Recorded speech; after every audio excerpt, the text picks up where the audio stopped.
Movistar Riders have announced Maxlore as the new jungler for the Superliga Orange, and I have the absolute pleasure of having him right here for an interview. So thank you very much, Nubar, for coming, and to Movistar Riders for facilitating it. I see that you are drinking something. I guess it's PG tips as usual. So how are you doing, man? I'm doing pretty good. How about you?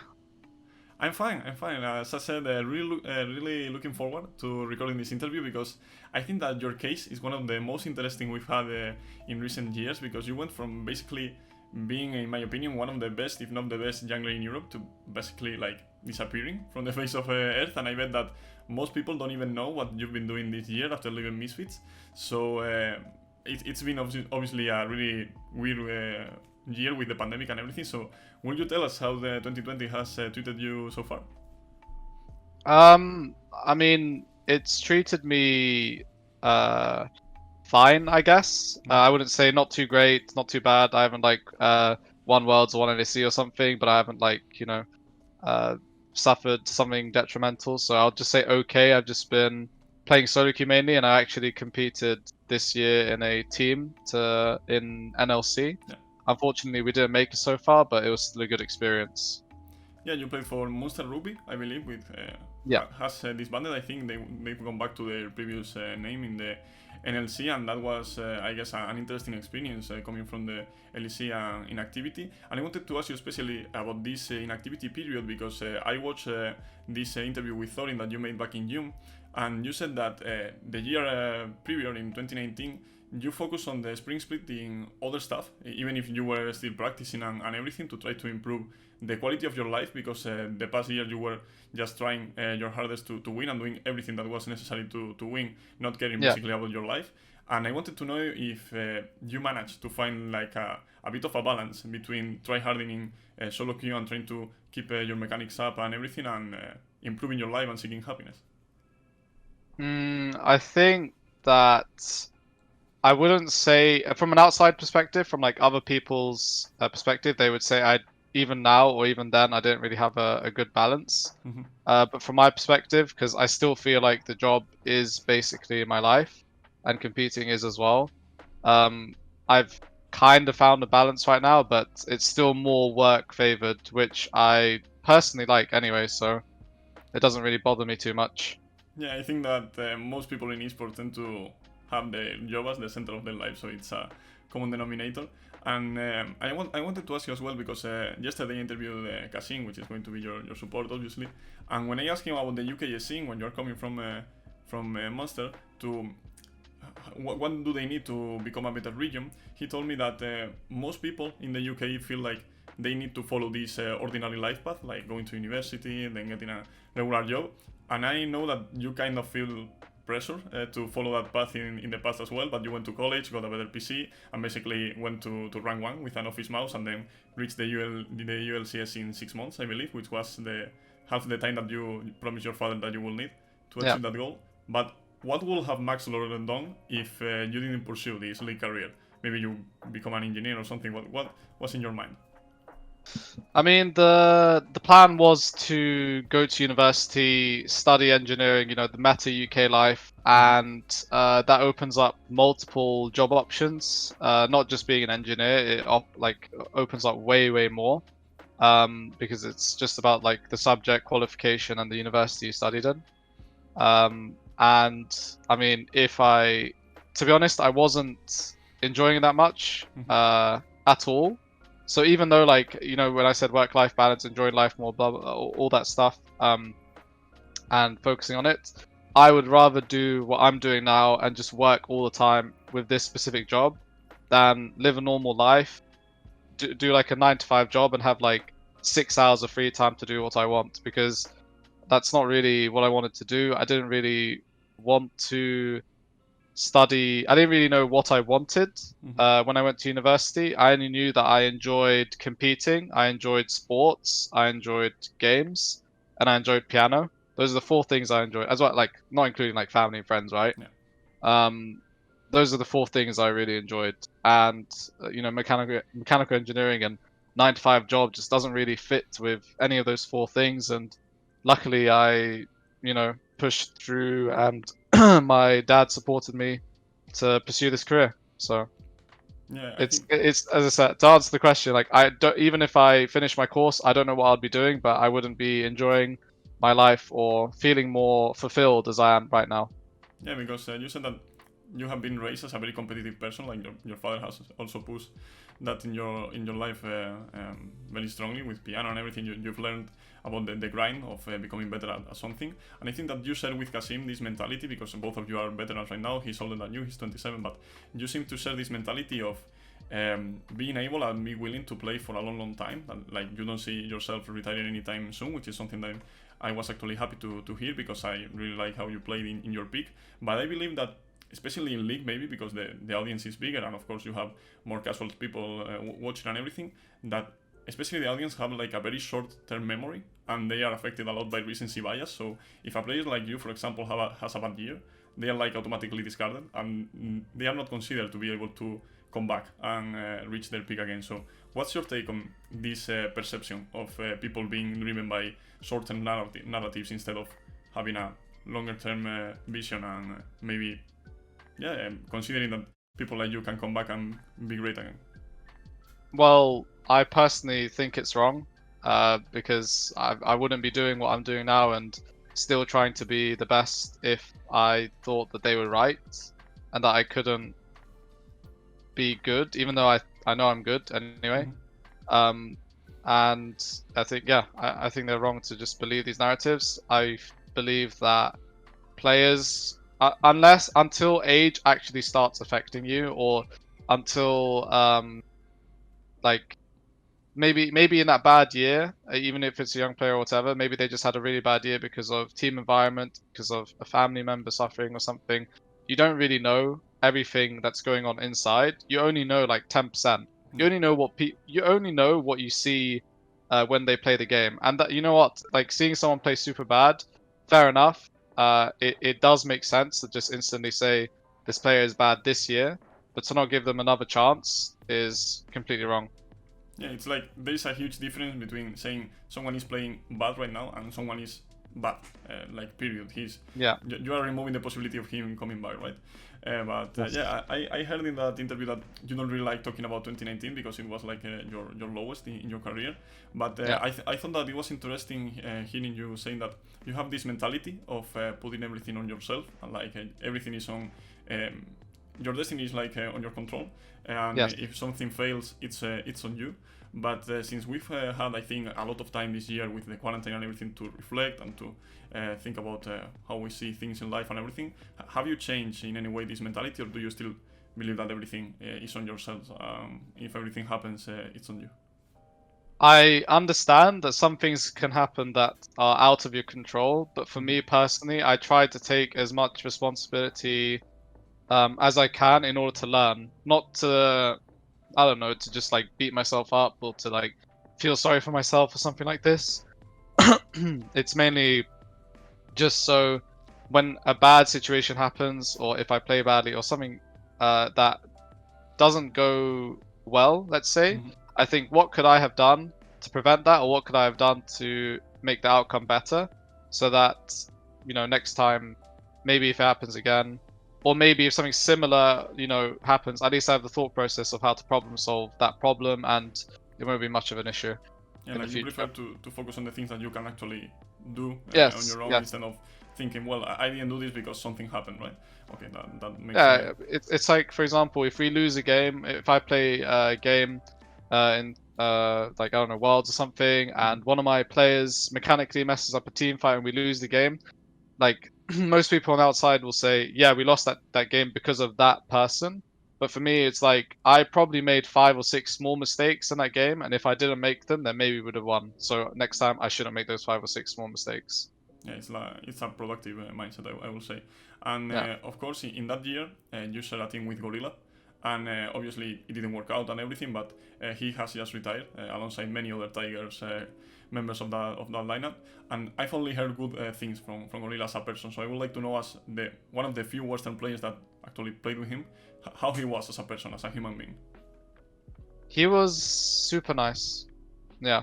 Super nice, super considerate, and he I'm not. Well, I think it's partially because of maybe Korean culture, but also him as a person. He would not want to do anything or say things that would make you feel bad, even if it had to be sad. Because he felt like it's not he wouldn't say it, but he would know that he might affect you like personally, and so because of that, he actually like phrases it in a much better way or finds the perfect time to tell you, and yeah. So it's like a mum basically, honestly. Yeah, that's what Papa Smithy used to say as well. And I think that's also interesting because I think in Europe we tend to be more blunt and say things like they are. Like if you have to give feedback to someone in a team or something like that, we tend to be more, not rude, but we prefer to say it raw. Like, okay, you fucked up, Yeah. it's fine, learn from it and move on. But in North America and Korea, they are like more polite, I'd say, that they try to not harm others' feelings. So do you think that's actually a benefit from the European culture in terms of league to make better teams? I think it depends on the players. So for me personally, I can accept bluntness. If someone just says you played bad, I'll look at the player and be like, okay, I played bad, move on, right? I know that some people are not as good when someone is being blunt to them. I know some people, maybe depending on the timing, like straight after a scrim, if you just say you played like shit, they're gonna get really mad.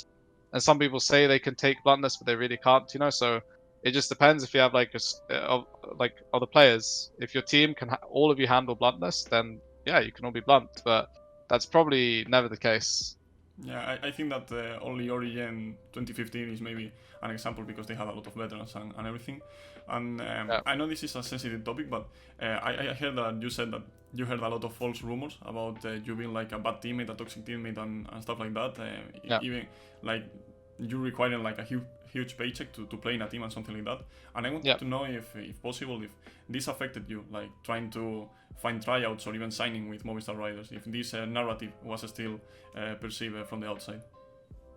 Not with Movistar, but with like maybe it prevented me options from other teams or you know SKT or something. But yeah, it probably did affect me in that way, and it still kind of hurt to hear this because that's not who I am and the things I heard, and the fact that people were believing it just made me just like not like sad at myself or the situation. It just made me sad that like people are like this, you know, like human beings, and yeah, Like, just sucks. did you feel like no one tried to contact you and check if they were true? Because we've had this in the past as well with players like Odo Amne, for example, with the bursting decaf rumor, preventing him from signing with G2, for example. Like people don't actually take the time to reach out and try to contrast things. And did this happen to you? No, it didn't. Okay, yeah, so interesting. And I think that you're coming to Movistar Riders even after this year, like being in the shadows as a big name, especially for a regional league. But the Spanish league is not as renowned as it used to be compared to Germany or France nowadays, because they are paying way more. So I don't know if you have more offers from other regional leagues, but why did you ended up taking Movistar Riders offer? Because I know that in Movistar, that I will improve the most my play, and that's mainly it. Because I really like the coach Jarge. I think he's super smart. I think he's a good coach, and he can teach fundamentals very well. And even just from tryouts, I've learned or relearned the things that I have not been paying much attention to. And I feel like it's just really, really nice to learn. You have no idea how much I love it, especially when it's like something when it gets me closer to my goal. I also want to play with Kasing as well, and I've heard very good things about the organization. And being in the like esports for so long, I know that a lot of organizations have their issues, and it can affect players' performance as well and just mentality. But I've heard zero bad things about Movistar, so yeah, mainly coach, org, and Xing. I think that you hinted the answer in your previous one, but I wanted to ask you about the coaching staff overall, because you've probably heard this Perk's statement about how coaches are stealing checks, basically, and you actually had Grabs as your coach in Rocket, and you said in the interview with Thorin that you felt that he was a really good coach because he came from traditional sport, and he use his skill set to solve chemistry issues or to impact the dynamic in a way that was not that related to knowing a lot about League of Legends. And I think that many players just focus on that aspect, like how much do you know about League of Legends, and maybe don't care that much about what he does with the culture of the team and everything else. So do you feel like coaches are like underappreciated or something like that in League overall, or it is just a matter of individuals, and some of them are really bad and just keep up with their jobs because no one else is taking them? I feel like it's a bit of both. I have felt the difference between a good coach and a not so good coach, and I have to tell you, it's so much more different when you have a good coach teaching you or leading or solving team chemistry issues. Like some coaches do different things. You know, there's like the strategic one that's just pure macro blah blah blah. There's the one that solves chemistry issues and gets you to be on the same page as a team. Those are the two main ones, I guess. Maybe there's like smaller ones I'm forgetting or something, but those are the two main ones I've come across. And you can have mixes as well, obviously. Like the perfect coach would be both. But yeah, I've worked with some coaches that are basically neither and just don't do as much compared to coaches that do one or the other or both, and it really helps the learning progress because they're watching the game as well. They're watching you play and how you talk from an outside perspective while you're playing, which maybe while you're in the game it's like hard to know your mistakes or whether you're emotionally affected or something like this, and it can really like improve a team. And I think people don't really know this because it wasn't really that public, but you visited the Movistar Sports Center back in 2018 to prepare for the third place match in Vista Alegre, so you are already familiar with the facilities, but it isn't actually your first time playing in Spain, because back in 2015 you played for Baskonia Atlantis in the final Cup 8, and you unfortunately lost in the first round against the W system, I think, and you set team with Flaxxish and Neptuno that people maybe know nowadays because he's an Overwatch pro player. So I know it was a long time ago, but what do you remember about this experience in Spain? I think it was my first, it was my first and maybe only LAN I've been in Spain. It was super. I really enjoyed the event. I didn't enjoy losing, obviously. I'm at the event. I met Godfred, who, like, for the first time in person, who was like a friend of mine online before he, became famous and went into LCS. So I had like some fun with him, and yeah, the Spanish crowd was definitely extremely like loud, and it was super exciting to play on stage, even though it was a bit of a loss. But overall, a really good experience. I remember going out to eat with the boys. I can't remember what I ate. I remember we walked a really long time to get food, but it was a really, now that you reminded me, it's like a really happy kind of memory, like the human side of it, not the competing and losing side. If people don't know about it, the event was in a place that's really far from restaurants, and I actually remember, I don't know if it was in this final cup or in another one, but I actually met Flaxxish at a McDonald's, and he asked me to call for a taxi because he couldn't handle the Spanish slang, because he's from Sweden, obviously, and it was one of the funniest memories I've had in an event. But you mentioned Godfred, and he played for Giants. You did as well, so you're really familiar with Spanish teams. You actually were part of the best team that the Giants Gaming had in the ULCS in 2016. You were third, I believe, in regular season, and then went to playoffs. And I remember this narrative of you playing to control certain quadrants of the jungle, especially with Smithy J and Knight. Smithy J, by the way, I think he's still involved with the Superliga Orange. Now he's called Jagger, I think. What do you remember from these days at Giants? I remembered it was like my first. It was obviously my first split in the LCS, as it was called then, and it was super like fun and super like looking back on it, it was super fun. In the moment, maybe like some moments were fun, some moments were frustrating. But even the frustrating moments, looking back now, it's like I just laugh at it the good old times, you know, like a 80-year-old man would. Yeah. But yeah, Giants was for sure like one of my most exciting teams and rosters I've been on. Do you know anything about Knight? Because he came basically from nowhere, from Korea second division. I believe he was in the All-Pro team. He was the rookie of the split, and he left 1 year later in 2017.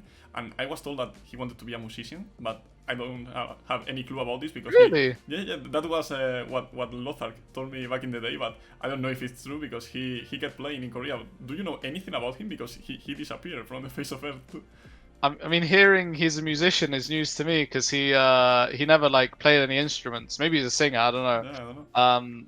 But I know he was like like every year he just randomly streams on Twitch and I say hi to him, and I know like I don't know, he's just bouncing around. I guess I haven't caught up with him in a very long time.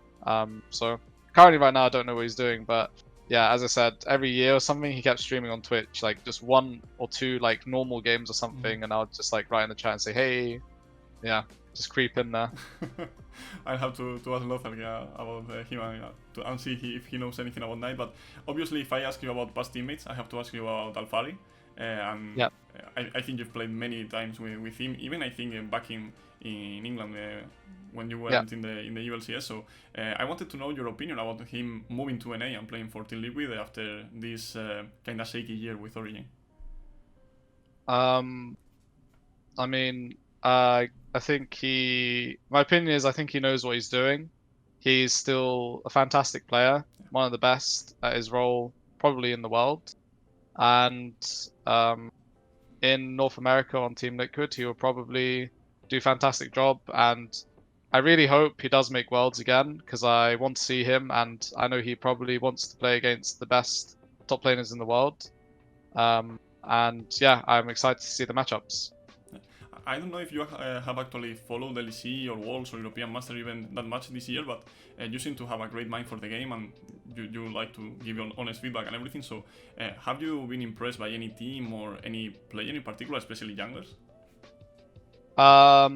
Well, down one is obviously the answer, I have to say, mainly because, I mean, I was kind of, I don't want to be that guy that's like, yeah, I told you so, but I was like hyping up Canyon right at the start of Worlds, and I knew this guy was the best just because every time I watched him play, it just made sense. Everything he did just made sense from when you just watch it from a viewer, like jungle perspective. He plays the matchups as they should be played. He doesn't make a lot of mistakes, if not any, and his team plays around him very well as well, which obviously makes him look better, but at the same time, he executes. He does the job, and he's a fantastic player. So specifically Canyon really impressed me. Other than that, I mean, it was really nice watching SB, I think they're called, the finalist team. SOFM.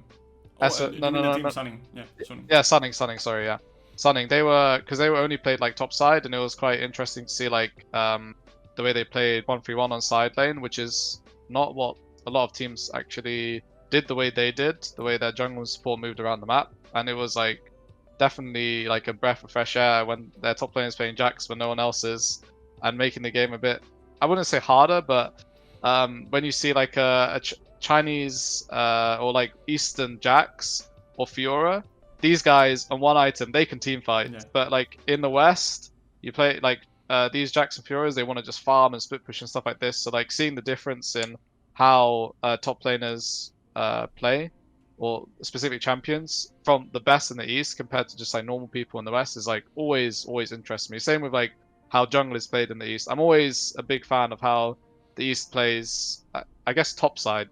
They're really good at playing topside compared to the West. As for I guess National League teams, maybe I'm a bit of a fanboy, but I was like a big fan of Mouse. Unfortunately, they didn't make it. But the way they played was always super interesting and fun to watch. Like they'll play on limits and always draft these crazy comps and always like perma fights. So yeah, that's it for me. I wouldn't take though being as an standard for a top laner, because he plays Jax like a psychopath basically, especially against Kennen. You're making your game harder if you pick Jax against Kennen. Yeah. But last question about the past, I promise. But this is actually something that I have debated a lot in talk shows and in private conversation with people like Ibai even. And I've always defended you as the superior jungler compared to Broxah back in the day, even if I acknowledge that he had a monster performance at Worlds 2018. But people overall, I think that have a better opinion on Broxah, probably because of Fnatic results. And I even made a Twitter poll back in the day asking who would people sign at their pick between you and him, and he won the poll. So I wanted to know your opinion about this. I mean, he has better results for sure. Maybe not like recently, but yeah. I mean, if people are going to do it based off results, then fair enough. I think he played the game. He's always played kind of the game the same way, regardless of like which teams he's been on, which makes him look really like super consistent. Which is both a good and bad thing, because he'll never lose you the game. He'll never. Maybe he'll win you the game. Maybe he'll lose you the game. Sorry, I don't want to be rude and not even rude. I don't want to be false and believe his narratives of like Broxah can never win or never lose you the game. I think he can, and the way he plays is kind of chill, I guess, and not like super exciting to watch, but. You also look at SOFM, and this guy was also full clearing as well, right? And doing not much, I guess. I mean, he did some stuff. He did actually a lot of stuff in some games, but for example, the finals he was like clearing a lot, and which was the meta. But people are, like flaming Broxah for doing that this year as well, which is when you compare it, like no one's flaming SOFM for doing it, but people flame Broxah. But back to your statement, I think I was maybe I don't exactly know what he provided to his team, so I can't make an accurate judgment. But I believe in myself a lot, so I mean I would just say, pick me. Yeah, that makes sense. And talking about the jungle a bit more, in the famous quarterfinals in the SKT, you played Ivern, of course, to make up for Ignar, who wasn't playing an Arden champion at the time. And Ivern has been actually impacted a lot by the Preseason, and there is this kind of one trick in Spain called Widowmaker. You will probably play him in the Super League Orange, and he's really hype about Ivern. So what's your take on the champion? Because he seems to be quite nice at the moment. I think it's quite strong right now. I think Ivern, depending on your team and how you draft, has always been like playable.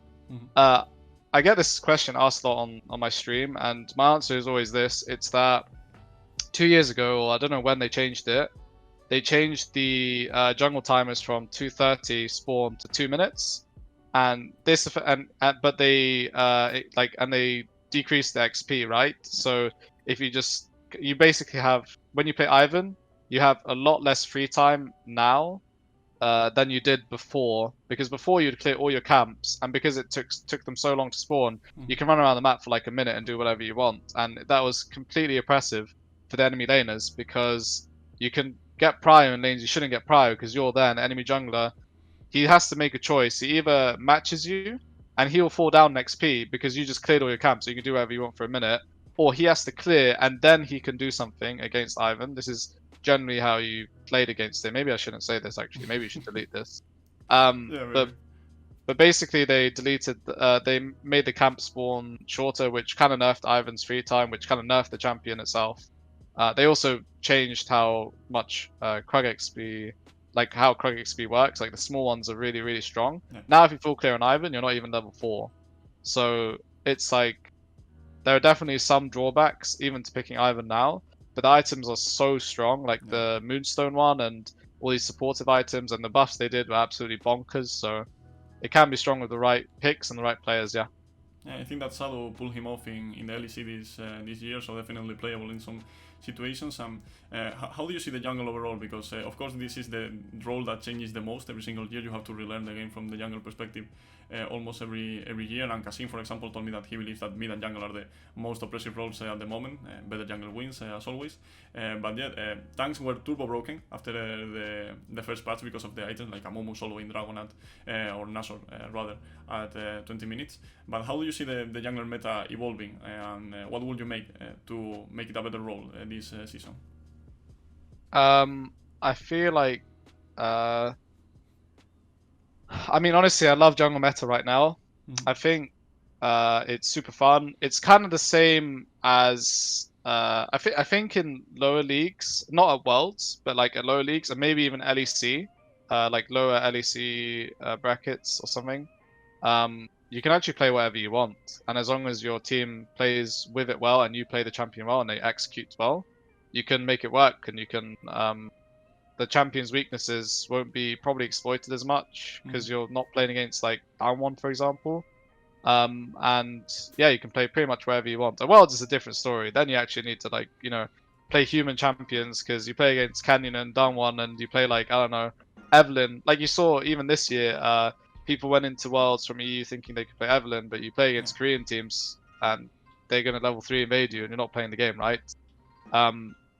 Yeah, that's kind of how I see jungle meta. It's like you can play a lot more champions depending on your opponents, and you can scout them, and also it's lower leagues. I'm not going to say too much about what I think is the strongest right now because you know I would like to keep my info.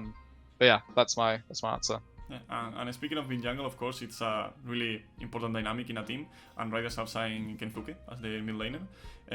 He was in the Spanish league before with Dragons, but he didn't have a great showing. I think he went to Galacticos in Turkey, but overall I've heard that he has some issues like translating his performances in solo queue or in scrims to the official matches. So how do you see your relationship with him developing from the games that you have played in the tryouts or something like that?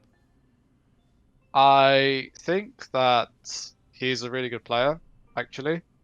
I feel like he's got a good level in a lot of things. And if he literally just leveled up every single thing, he could actually become like a fantastic player. His work ethic, like a really, really top tier player.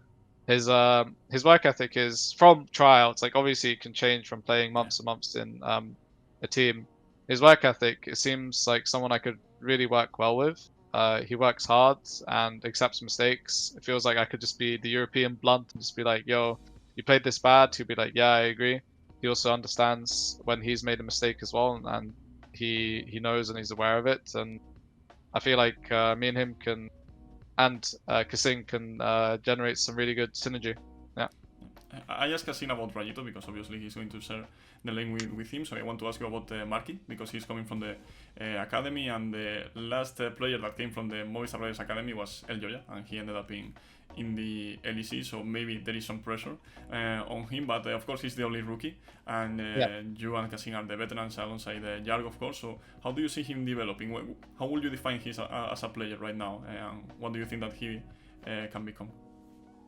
I think Marky has a lot of talent, actually, and it's really I'm really jealous of him also to be able to work with Jarge as a rookie to improve, because I feel like that's like kind of a broken combination. And as I said, if he works hard, he can become a really good player as well. Okay, so I think I don't really want to ask you about your goals because from the interview with Thorin, I quote literally, you said, when I make it back to the LEC, so I really like that. Speaking like, I don't know if you're taking like it for granted, but like you kind of know that it's going to happen. So I just want to wish you the best of luck in pursuing that goal, of course.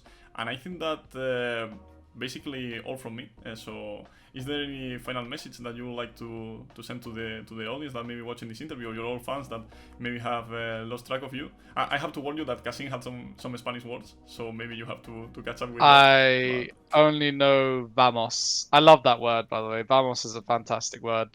Well, to anyone watching this video, I guess thank you for watching, and make sure to subscribe to.